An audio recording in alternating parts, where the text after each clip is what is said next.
Hey y'all! This video is part one of a mini-series on surfacing materials on your CNC router. Now before we get into the how, let's spend a couple minutes talking about why you would surface materials on your CNC. I know some of you are thinking, this is a waste of time, a planer is so much faster. Well, that is true. A planer / thicknesser, for those of you outside of the US, is always going to be much faster than your CNC router can surface a piece of material. But there are situations where a CNC router is far superior to using a planer / thicknesser. Number one would be, well, you just don't have a planer or thicknesser.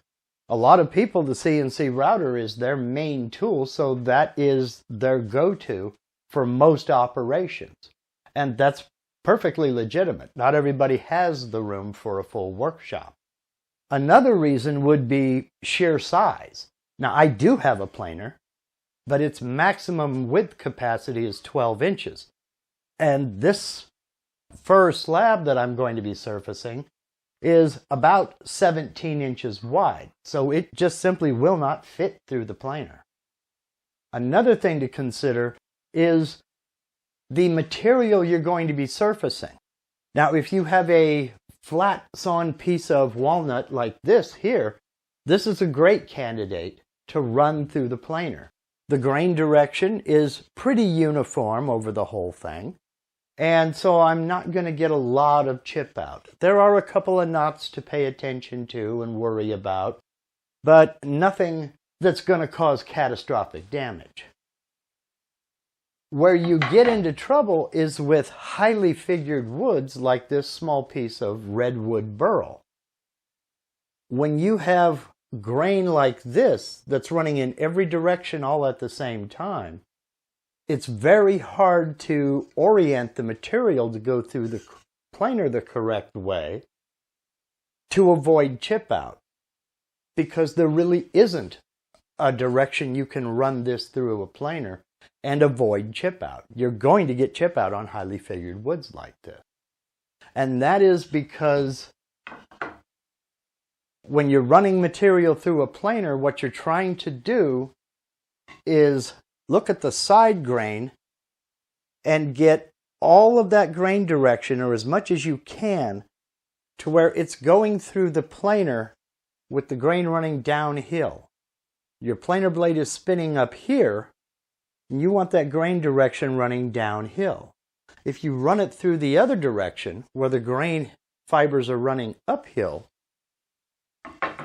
that spinning blade is going to catch under that grain, and that's when you get tear out. Well, when you have a highly figured wood like this with grain running in every direction at the same time, you can't avoid chip out. The radial action of a surfacing bit cutting from the side, whether you're moving in the Y or in the X direction, is going to slice off those fibers without getting underneath them and ripping them out. So that's why you would surface a piece of material on your CNC router versus running it through your planer or thicknesser to get the job done. Make no mistake, a planer will always be faster than your CNC router, but it's not always the right tool for the job. Now, I brought you in closer so we can focus on the slab that I'm going to be surfacing here. This is, I believe, Douglas Fir. It's several years old. You can see up here on this corner that it had a previous polyurethane finish on it, so I'm not sure when this was cut. It was surfaced once before on my Gatton CNC, and then set aside when the project this was going to be used on fell through. Now, it's been in the house in my office drying for at least 3 years. So I know we're good on that score. What we're looking at is somewhere in the neighborhood of 30.5 inches long. And at its widest point, we're looking at about not quite 17 inches wide. The footprint it takes up, however, is much larger. We can see that it goes from here to here on my spoil board, and that is 17.5 inches. So I'm going to need to remember that for future reference. It's not quite 1.5 inches thick. What I would like to do eventually is surface this down to about 1.25 inches thick.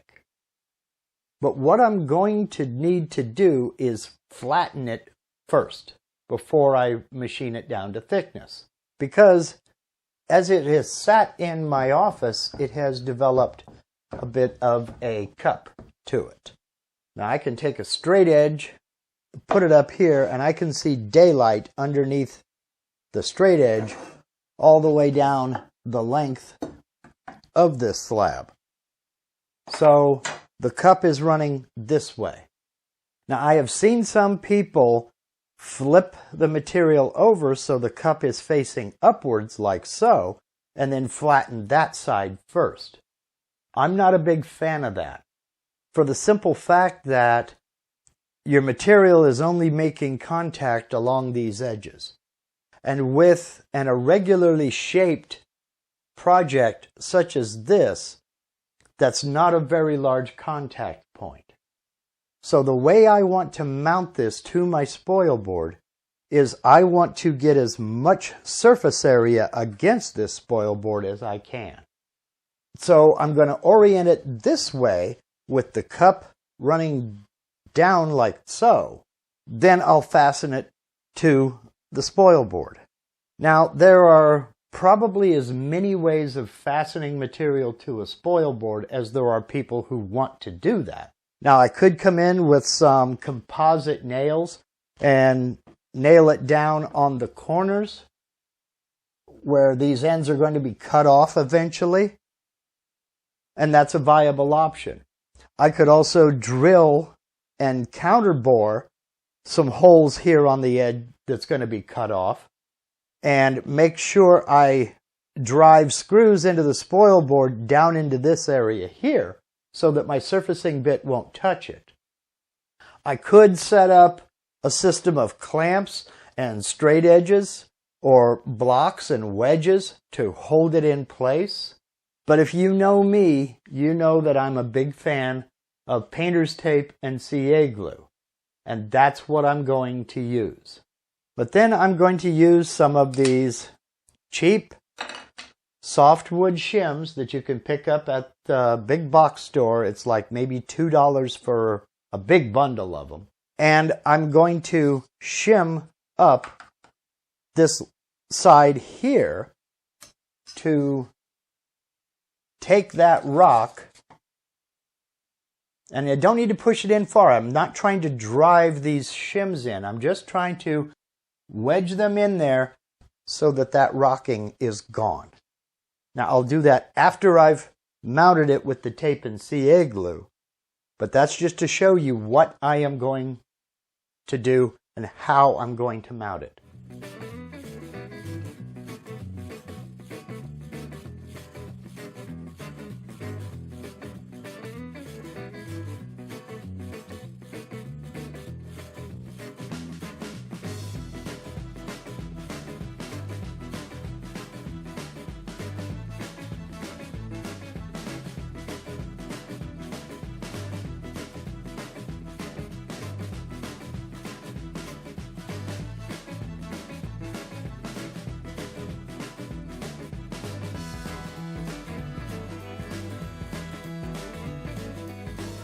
Okay, with it firmly fastened down, it is not going anywhere.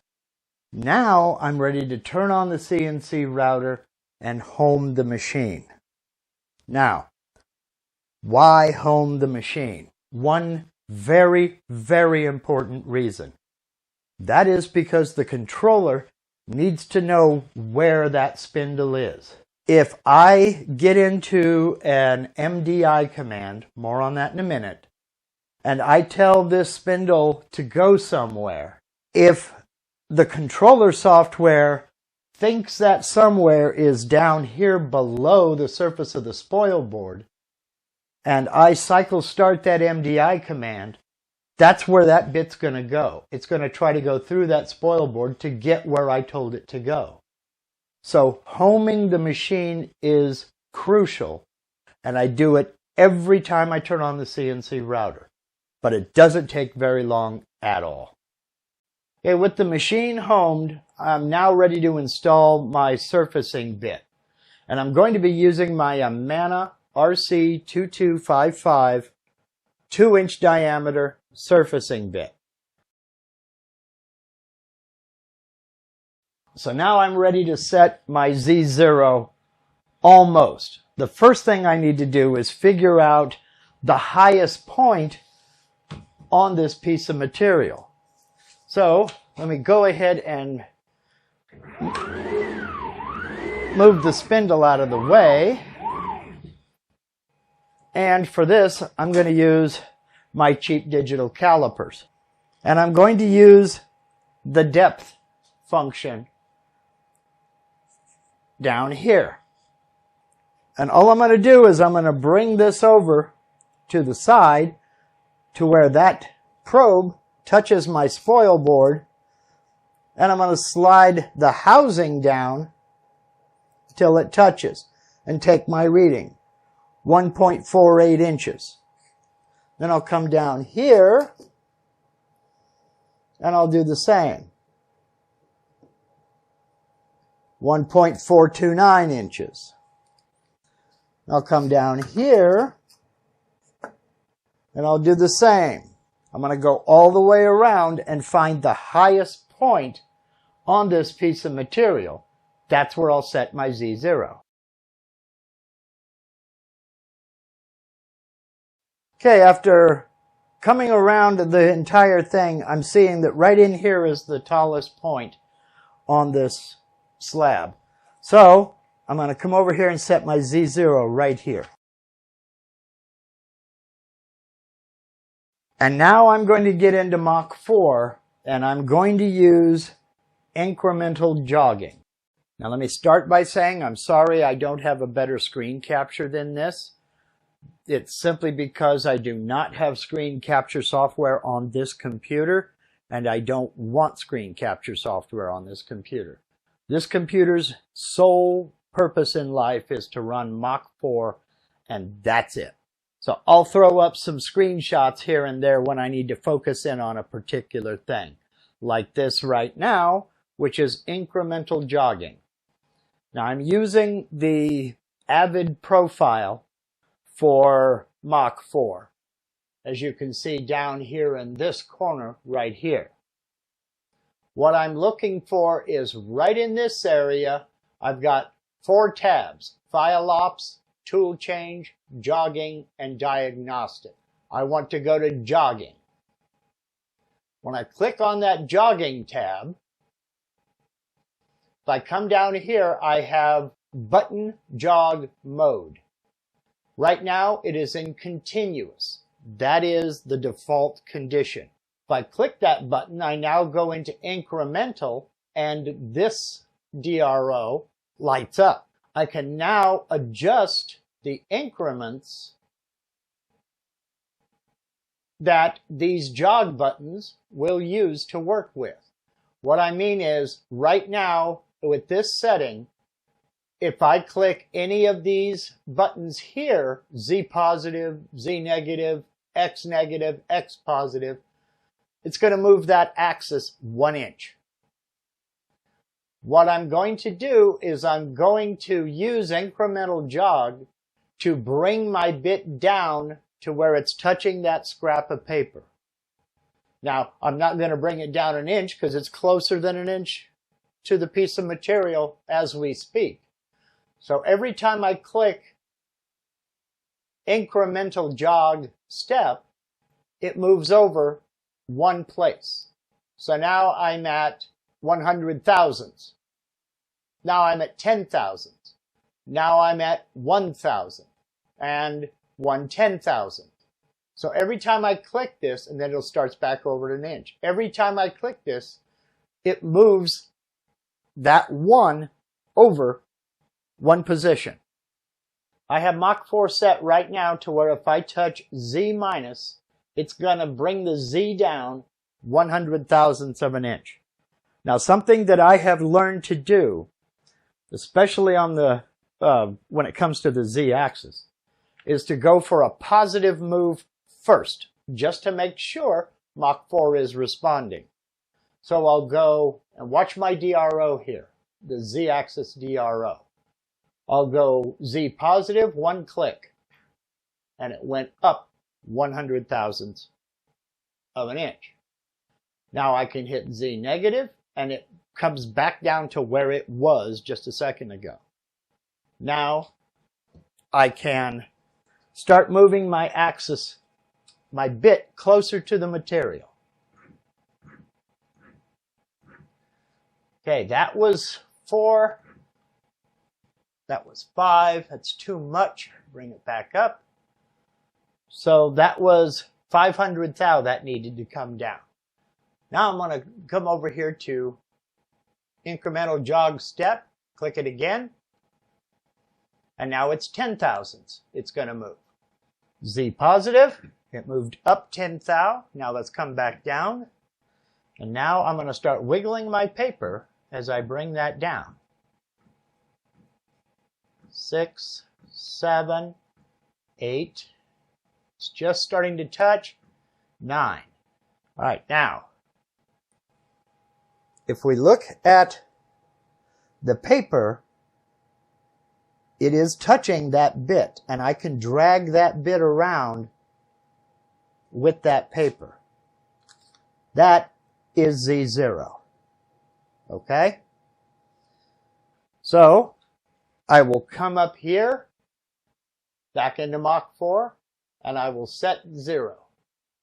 My Z is now zeroed to the top surface of my material. Okay? Now I can come back over to File Ops. With my Z zeroed, I can now lift up my bit, put my dust shoe on, turn on my dust collector, and start surfacing this piece of material. Okay, before I turn on the dust collector, I wanted to talk about one more thing, and that is MDI commands. Now again, I am using the Avid CNC profile for Mach4. Yours may be different. MDI stands for Manual Data Entry. So if I want the machine to make a particular movement, I don't have to program G-code through Vectric Aspire or VCarve. I can do it manually. Now, we all know that we have keyboard control of the axes, and that works just fine. But if I want my bit to go to a specific place, let's say I want my bit to go to Z0. Now, I have a button here to go to my work XY0. And in Mach3, we had a button that said go to 0, which would move all 3 axes to 0, X, Y, and Z. But that caused a lot of issues because you better have a clear location where that bit can drop down to Z0 without causing damage to the bit or the material. Well, in Mach4, they have changed that to where it's just go to work XY0. So if I click that, it's going to go to wherever my X and Y0 have been set. If I want it to make a specific movement, if I just want my Z axis to go down to Z0 that we just set, I'll need to use an MDI command. And MDI is right over here next to this tab that says G-code. If I load a G-code file, it will appear in this window. Well, there's another tab right here that says MDI. And there's a text box where I can enter commands and have the CNC router execute those commands. So let's say I want my bit to do a rapid move down to 0.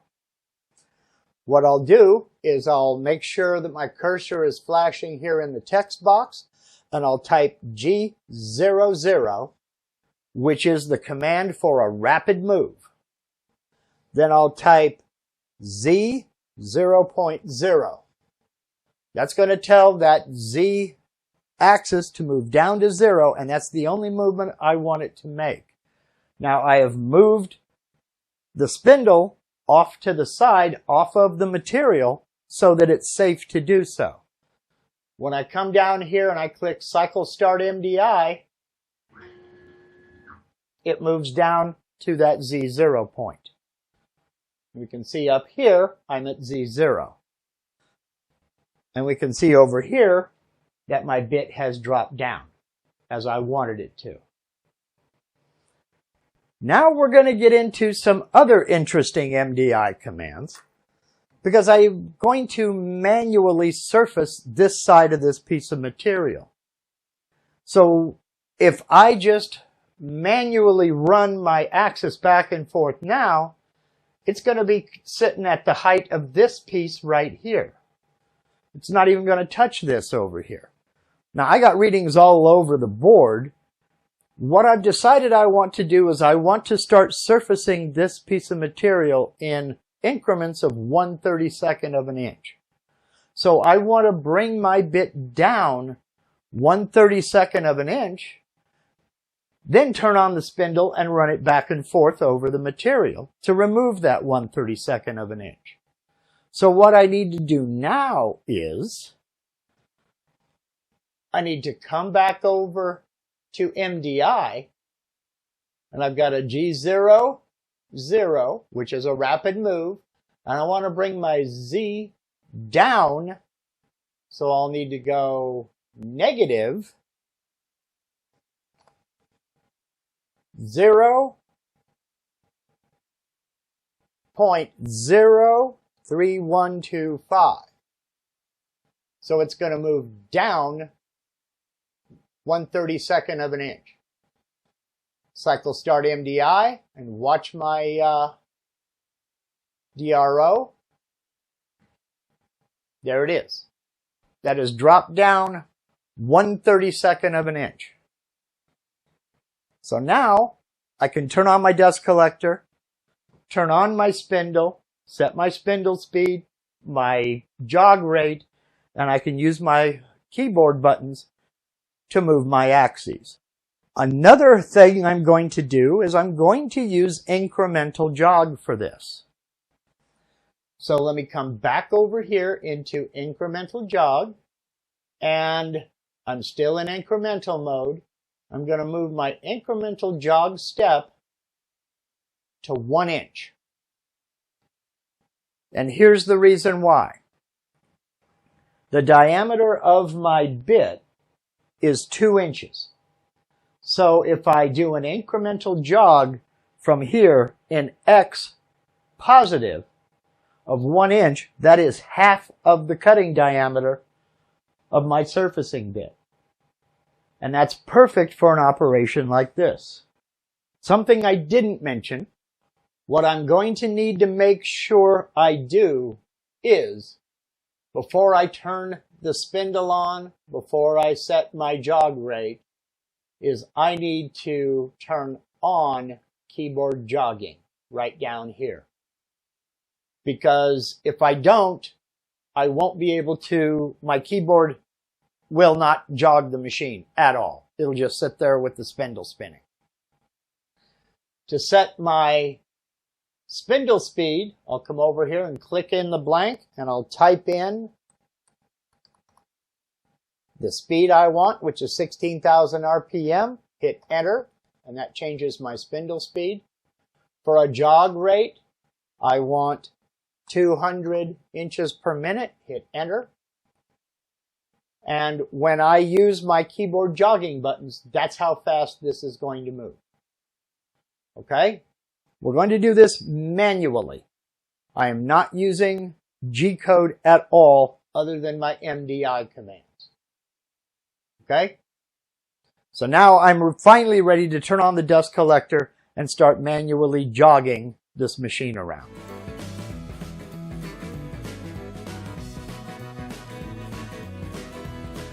Okay, now I've shut everything down because you can't hear me over the dust collector and the spindle. I have gone ahead and I've made my first pass. Well, to be honest, it's cut air over most of the surface of this piece of material, but it is removing over here on this far edge. Now I'm ready to bring it down again and make another cut. But instead of a 32nd of an inch, until I get most of this surface down, I'm going to move to a 1/16 of an inch. So I'm going to come back over here. I have moved my axis way off of the material. It's nowhere near the material over here in Y. And I'm going to come over to MDI. And where I'm at right now, I'm a 32nd of an inch below that Z0. Now I want to zero it again, so that 0 is this new level. Now I want to bring my Z down a 1/16 of an inch. So that is 0, 6, 2, 5. Now I'm going to hit cycle start MDI, and it dropped my Z down a 1/16 of an inch. Now I'm going to start up my dust collector and start the spindle again and get back to cutting. And what I'm doing is I'm using my keyboard to move my Y-axis up and back. I'll move the axis away from me in this case till it's off the material at the far end. Then I'll come over here and I'll hit X minus, which will move the X-axis back over 1 inch. And I'll just keep doing that until I've gotten all the way across the material.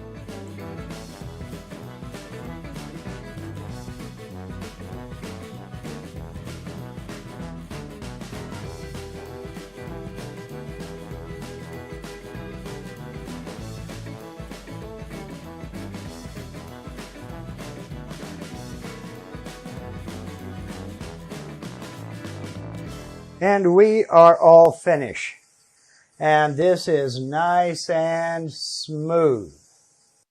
But now I can take my straight edge and yes sir, that is extremely flat. So we're good. I've machined that cup out of this piece of material. Mission accomplished. This is a nice, smooth, flat surface that I can now flip over and reference off of the spoil board to machine the rest of the cup out of this and plane down to thickness. Now I'm going to attempt to answer a few questions before they're even asked. And the first one being, did I set an X or Y zero on this material when I surfaced it? The simple answer is no. An XY0 isn't really important because I'm not doing anything that has to be super accurate. The Z0, on the other hand, was very important. So I had to make sure I got a good Z0 at the highest point, which ended up being over here. So I can start planing down from that high point. So no, I didn't set an X or Y zero. Next is, why did I do this manually? Why didn't I draw it up in Aspire and calculate a toolpath? Well, there are several reasons. Number one, to show you how to manually surface a piece of material. Number two, this is one single piece that's a bit of an odd shape, so it didn't make sense to sit down, draw it all out in Aspire, and then calculate a toolpath. It's just as easy to go ahead and mount it to the spoil board, flatten it, and be done with it. Now in the next video, I will be calculating a toolpath and generating G-code, and I'll show you how I surface the other side of this using that G-code. How do you decide whether to do it manually or with a toolpath? Well, with me, it comes down to the number of pieces I have. With this one rather large piece, it was just as quick and just as easy to go ahead and mount it, which I'm going to have to do anyway, then run the bit back and forth over the surface. Now, if I had several that were the same size, then yes, it makes sense to go ahead and create a tool path, mount one piece, surface it, remove it, mount the next piece, surface it. Then that makes sense. But I only had the one that I'm going to do one time. So just mount it, surface it, and be done with it. Another thing to consider is how often are you going to be doing this? If you're going to be surfacing a lot of material, it might be a good idea to go ahead and create a work offset in a known location that you can put pieces down, surface them in rotation. Surface one, take it off, surface the next one, take it off, etc. If you're going to be doing that quite often, then it might be worth your while to go ahead and do that. For one single piece, one time, it wasn't worth it to me. That's when I do it just manually. So I know there's no way I answered every question that you may have about this process. So this afternoon at noon Pacific, 3 p.m. Eastern, I'll be hosting a live Q&A session where you can ask me any question you'd like about anything I've demonstrated in this video or any of my previous videos. That's this afternoon at noon Pacific, 3 p.m. Eastern, right here on my YouTube channel. And I put a link to that live Q&A down in the description box of this video. Before I wrap up, I'd like to give a special shout out and say a special thank you to all of my channel members. If you would like information on becoming a channel member, click that join button right next to the subscribe button down below. A panel will pop up and a video will play that'll tell you all about channel membership. So, I hope to see you this afternoon for the live Q&A session. And as always, whether you subscribe to my channel or not, whether you become a channel member or not, I'd like to thank you very much for taking the time to watch. Y'all take care.